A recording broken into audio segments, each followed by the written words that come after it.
आप सबका स्वागत है एक और नई शानदार वीडियो में। तो आज की कहानी की शुरुआत एक ऐसे चोरों की टीम से होती है जो अपने काम में बहुत माहिर होती है। ये लोग करोड़ों रुपए का सोना चुरा लेते हैं। इस टीम का लीडर इतना चालाक और खतरनाक दिमाग वाला होता है कि आज तक किसी भी चोरी में कभी पकड़ा नहीं गया। लेकिन यह सोना ज्यादा समय तक इनके पास नहीं रहता, क्योंकि कुछ समय बाद कोई दूसरा भी इनसे वही सोना चुरा लेता है। इसके बाद यह पूरी घटना बदले की एक बड़ी साजिश बन जाती है और इस टीम का सिर्फ एक ही मकसद रह जाता है कि किसी भी तरह अपना सोना वापस हासिल करना है। लेकिन इस मिशन के दौरान यह लोग अपने सबसे बड़े सहारे और अपने लीडर को भी हमेशा के लिए खो देते हैं। इसके बाद कहानी हमें कुछ समय पहले ले जाती है, जहां इस पूरी घटना की शुरुआत हुई थी। अब हमारी मुलाकात जॉन नाम के एक बहुत ही माहिर और प्रोफेशनल चोर से होती है। वह दुनिया के किसी भी सेफ को खोल सकता है। जॉन अभी अभी जेल से बाहर आया होता है और अब वह अपनी बेटी से मिलने आया है। जॉन की एक बेटी है जिसका नाम स्टेला है। जॉन अपनी बेटी से बहुत प्यार करता है और स्टेला भी अपने पिता से उतना ही प्यार करती है। जॉन उससे कहता है कि वह उसके लिए एक गिफ्ट भेजना चाहता है, लेकिन स्टेला उसकी बात पर तुरंत भरोसा नहीं करती। वह मुस्कुराते हुए उससे पूछती है कि क्या तुम्हारे पास उसका बिल भी है, क्योंकि जॉन का पूरा जीवन चोरी करते हुए ही बीता है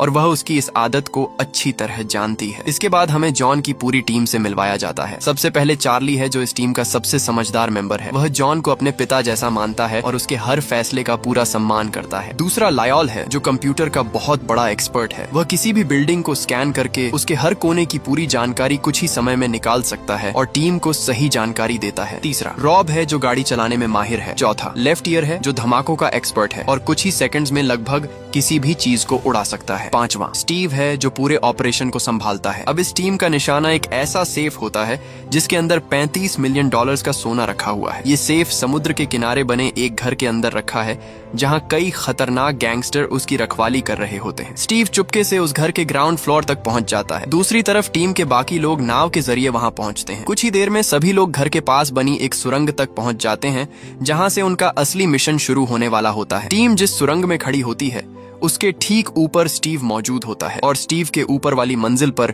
वही गैंगस्टर होते हैं जिनके पास पूरा सोना रखा होता है। अब टीम का हर सदस्य अपनी अपनी जगह पर तैयार खड़ा रहता है। उसी समय लायॉल पूरी बिल्डिंग को स्कैन करता है। कुछ ही सेकंड्स में उसे सोने वाले वॉल्ट की सही जगह पता चल जाती है। वह तुरंत सारी जानकारी स्टीव तक पहुंचा देता है। स्टीव उसी जगह पर निशान लगा देता है ताकि आगे की योजना बिना किसी गलती के पूरी हो सके। योजना के मुताबिक टीम वॉल्ट के ठीक नीचे धमाका करने वाला स्टफ लगा देती है। जैसे ही धमाका होता है, वॉल्ट अपनी जगह से टूटकर नीचे गिर जाता है। टीम तुरंत उसे अपने कब्जे में ले लेती है और अपना अगला कदम शुरू कर देती है। दूसरी तरफ धमाके की आवाज सुनते ही सभी गैंगस्टर बाहर भागते हैं। बाहर आते ही उन्हें नाव में 2 चोर अपने सोने के साथ भागते हुए दिखाई देते हैं। नाव में सिर्फ रॉब और उसका साथी नैपस्टर नजर आते हैं। दोनों पूरी रफ्तार से वहां से भागने लगते हैं। गैंगस्टर भी बिना समय गंवाए उनका पीछा शुरू कर देते हैं। उन्हें लगता है कि पूरा सोना उसी नाव में रखा है और अगर वह नाव पकड़ ली तो उनका सारा सोना वापस मिल जाएगा। लेकिन उन्हें बिल्कुल भी पता नहीं होता कि चार्ली पहले से ही एक अलग योजना बना चुका है। जिस वॉल्ट को रॉब नाव में लेकर भाग रहा होता है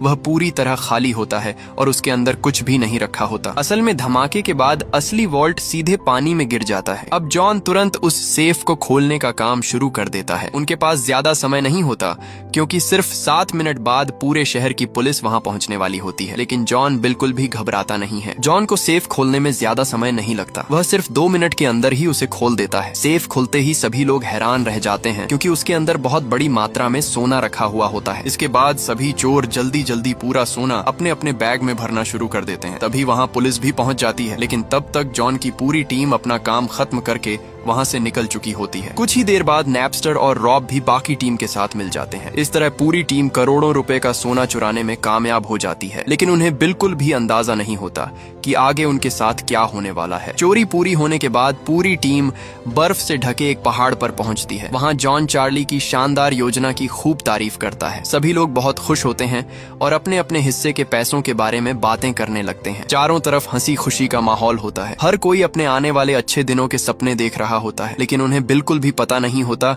कि उनकी यह खुशी अब ज्यादा देर तक टिकने वाली नहीं है। कुछ समय बाद पूरी टीम एक पुल पार कर रही होती है। तभी अचानक स्टीव और उसके आदमी अपना असली रंग दिखा देते हैं। स्टीव अपनी बंदूक रॉब की तरफ तान देता है और उसे तुरंत स्टीयरिंग छोड़ने का आदेश देता है। स्टीव के आदमी गाड़ी से सोना उतारना शुरू कर देते हैं। दूसरी तरफ जॉन गाड़ी से बाहर निकलने की कोशिश करता है। तभी स्टीव अपनी बंदूक उसकी तरफ कर देता है और माहौल एकदम खतरनाक हो जाता है। जॉन उसे चेतावनी देता है कि एक दिन वह और उसकी टीम उसे जरूर जरूर ढूंढ लेंगे। लेकिन स्टीव उसकी बात सुनने के बजाय सीधे उस पर गोली चला देता है। स्टीव के इस धोखे से पूरी टीम हैरान रह जाती है। गोली लगने के बाद भी जॉन हार नहीं मानता। वह आखिरी बार वहां से निकलने की कोशिश करता है और गाड़ी को आगे बढ़ा देता है, लेकिन कुछ ही सेकंड्स बाद गाड़ी पुल से नीचे गिर जाती है। गाड़ी सीधे नीचे बह रही बर्फ जैसी ठंडी नदी में जा गिरती है। स्टीव लगातार गोलियां चलाता रहता है ताकि कोई भी जिंदा न बच सके। बाहर से देखने पर ऐसा लगता है कि अब कोई भी बच नहीं पाया है। स्टीव को पूरा यकीन हो जाता है कि उसकी पूरी टीम मर चुकी है। यही सोचकर वह वहां से सोना लेकर चला जाता है। लेकिन असल में कहानी यहाँ खत्म नहीं होती,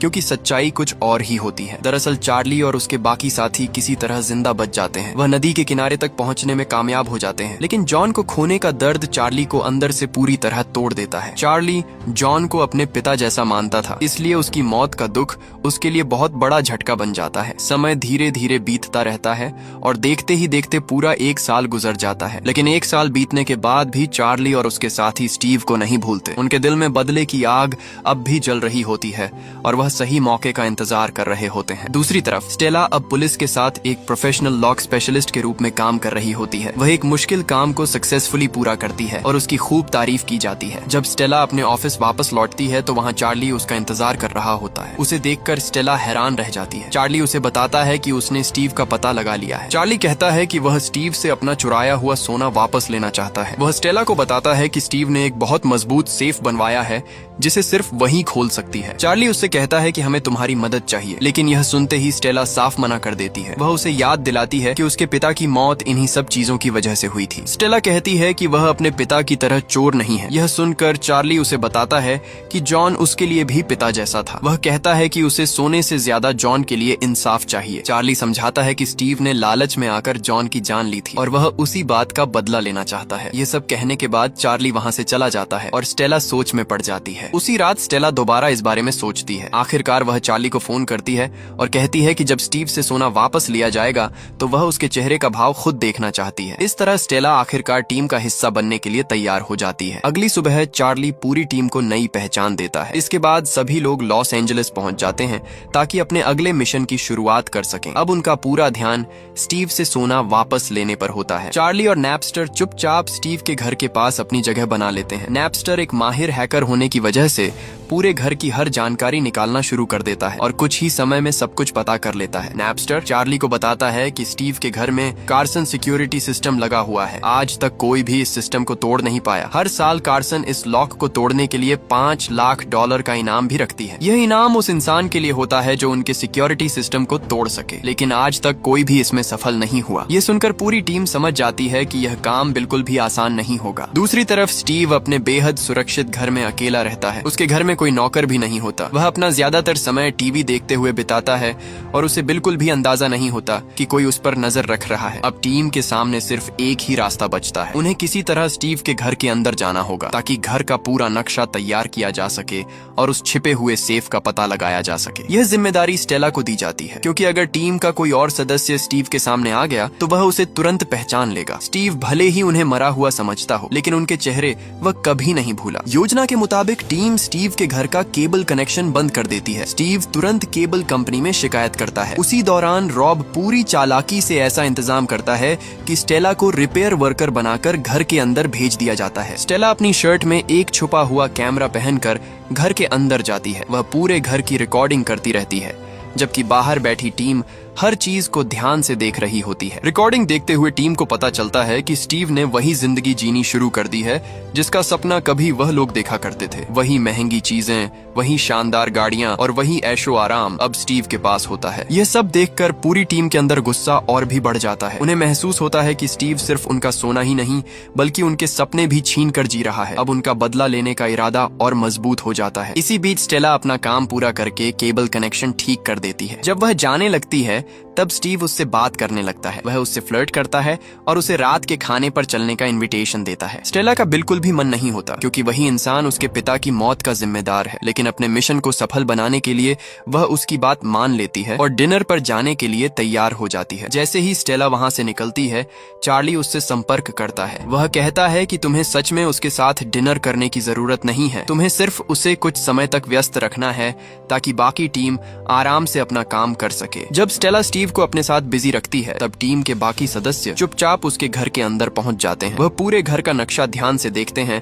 और हर रास्ते को अच्छी तरह समझना शुरू कर देते हैं। नैपस्टर सब कुछ देखने के बाद बताता है कि वॉल्ट और मेन गेट के बीच की दूरी बहुत ज्यादा है, इसलिए सोने को हाथों से बाहर ले जाना संभव नहीं होगा। इसके लिए उन्हें घर के अंदर एक छोटी गाड़ी की जरूरत पड़ेगी। वह बताता है कि गाड़ी की लंबाई 6 फुट से कम होनी चाहिए ताकि वह आसानी से घर के अंदर चल सके। इसके बाद पूरी टीम अलग अलग छोटी गाड़ियों की जांच करना शुरू कर देती है। वह गाड़ियों के अंदर वजन रखकर उन्हें उसी रास्ते पर चलाते हैं जहां बाद में सोना ले जाया जाएगा। कई बार जांच करने के बाद उन्हें समझ आता है कि उन्हें 3 खास तरह की मिनी कूपर गाड़ियों की जरूरत होगी। रॉब बताता है कि इन गाड़ियों को खास तरीके से बदलना पड़ेगा ताकि यह सोने का भारी वजन आसानी से उठा सके। इसके बाद वह एक माहिर मैकेनिक को बुलाता है और उसे सारी बातें समझा देता है। मैकेनिक तुरंत गाड़ियों में बदलाव करने का काम शुरू कर देता है। उसी समय टीम का हैकर शहर के ट्रैफिक कंट्रोल सिस्टम में घुस जाता है और अब वह पूरे ट्रैफिक को अपने हिसाब से बदल सकता है। अब जरूरत पड़ने पर वह ट्रैफिक सिग्नल बदल सकता है और सर्वेलेंस कैमरा की रिकॉर्डिंग्स भी मिटा सकता है। यह सब इसलिए किया जाता है ताकि मिशन के दौरान एक भी मिनट बेकार न जाए। चार्ली हैकर की इस काबिलियत से बहुत इम्प्रेस होता है। दूसरी तरफ लेफ्ट ईयर आने वाले मिशन के लिए धमाके का सामान तैयार करने में लगा रहता है ताकि जरूरत पड़ने पर सब कुछ योजना के मुताबिक हो सके। कुछ समय बाद जब बदली हुई मिनी कूपर गाड़ियां तैयार हो जाती हैं, तब पूरी टीम उनकी जांच करती है। सभी गाड़ियां शानदार तरीके से काम करती हैं और पहले से कहीं ज्यादा मजबूत बन चुकी होती हैं। यह देखकर पूरी टीम का भरोसा और भी बढ़ जाता है। दूसरी तरफ स्टीव एवॉन नाम के एक आदमी से मिलने जाता है ताकि वह कुछ सोने की ईंटों के बदले पैसे ले सके। बातचीत के दौरान एवॉन पुराने वेनिस वाले सोने की चोरी का जिक्र कर देता है। यह सुनते ही स्टीव चौकन्ना हो जाता है और उससे पूछता है कि उसने यह बात और किस किस को बताई है। जब एवन कहता है कि उसने किसी को कुछ नहीं बताया, तब स्टीव अपना टेम्पर खो देता है। वह उसे जोर से मेज पर धक्का देता है और बिना किसी दया के उसे गोली मार देता है। कुछ मिनट बाद एवॉन का रिश्तेदार माश्का वहां पहुंचता है। माश्का यूक्रेनियन माफिया का लीडर होता है। अपने रिश्तेदार की लाश देखकर उसे तुरंत समझ आ जाता है कि कोई बहुत बड़ी घटना हुई है। उसी समय चार्ली और लेफ्ट ईयर अपने मिशन के लिए धमाके का सामान खरीदने जाते हैं। रास्ते में उनकी मुलाकात एक आर्म्स डीलर से होती है जिसे सभी स्किनी पीट के नाम से जानते हैं। चार्ली धीरे से लेफ्ट ईयर से कहता है कि वह सामने वाले आदमी को घूरकर बिल्कुल भी न देखे, लेकिन जैसे ही दोनों उसके पास पहुंचते हैं वैसे ही लेफ्ट ईयर घबरा जाता है और उसके मुंह से एक शब्द भी नहीं निकलता। कुछ ही देर में उन्हें समझ आ जाता है कि उनके सामने खड़ा आदमी असली स्किनी पीट नहीं है, बल्कि कोई दूसरा इंसान उसका नाम लेकर काम कर रहा है और सभी को धोखा दे रहा है। बातों ही बातों में वह आदमी वेनिस वाले सोने की ईंट का जिक्र करता है। यह सुनकर चार्ली साफ कह देता है कि वह यहाँ उस मामले पर बात करने नहीं आया है और उन्हें सिर्फ अपना सामान चाहिए। थोड़ी देर बाद दोनों लोग धमाके का सामान लेकर वहाँ से निकल जाते हैं। दूसरी तरफ यूक्रेनियन माफिया भी एवॉन के कातिल की तलाश शुरू कर देती है और उसके एक कर्मचारी को पकड़ लेती है। डर के मारे वह कर्मचारी सब कुछ बता देता है। वह कहता है कि लंबे काले बालों और पूरे शरीर पर टैटू वाले एक आदमी ने उससे सोने के बारे में कई सवाल पूछे थे। ये बात सुनते ही माफिया का लीडर अपने आदमियों को तुरंत स्किनी पीट के पास भेज देता है। वहाँ पहुंचकर वह उससे सोने और एवॉन की मौत के बारे में पूछताछ करने लगते हैं। दूसरी तरफ चार्ली और उसकी टीम अपने अगले मिशन की तैयारी में लगी रहती है। लियोल हर समय स्टीव पर नजर रखता है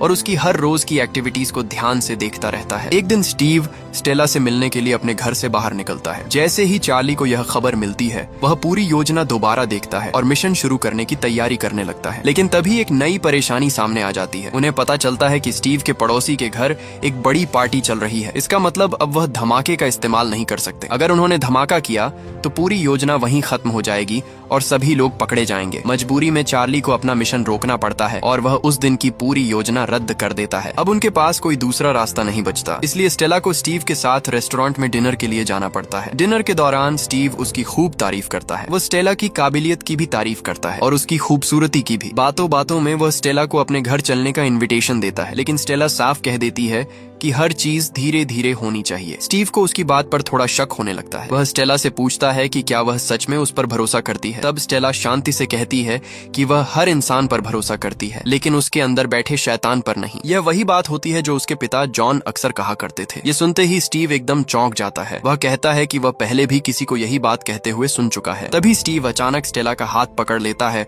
और गुस्से में पूछता है कि उसके साथ और कौन कौन है। उसी समय चार्ली और उसकी पूरी टीम रेस्टोरेंट के अंदर पहुंच जाती है। स्टीव उन्हें जिंदा देखकर पूरी तरह हैरान रह जाता है। अगर अभी तक कहानी आपको मजेदार लग रही है और आप जानना चाहते हैं कि आगे अर्ल की जिंदगी किस मोड़ पर जाने वाली है, तो वीडियो को लाइक कर दीजिए, चैनल को सब्सक्राइब कर लीजिए और कमेंट में जरूर बताइए कि आपको अभी तक कहानी का कौन सा हिस्सा सबसे ज्यादा पसंद आया। स्टीव उन्हें सामने खड़ा देखकर समझ जाता है कि यह सब पहले से बनाई गई योजना थी। वह हंसते हुए कहता है कि वह लोग कभी भी उसका सोना वापस नहीं ले पाएंगे। स्टीव उन्हें बताता है कि उसके घर के बाहर भले ही सिर्फ एक गार्ड दिखाई देता हो, लेकिन अंदर कई और गार्ड मौजूद रहते हैं। वह यह भी कहता है कि उसे पता चल गया था कि उसके सिस्टम को हैक किया गया था। स्टीव कहता है कि वह अपने घर की पूरी सिक्योरिटी बदल देगा। साथ ही वह यह भी बताता है कि उसने ज्यादातर सोना पहले ही दूसरी जगह भेज दिया है और जो थोड़ा बहुत बचा है उसे भी जल्द बेच देगा। इसके बाद स्टीव स्टेला के सामने उसके पिता जॉन की मौत का मजाक उड़ाने लगता है। ये सुनते ही स्टेला का गुस्सा फूट पड़ता है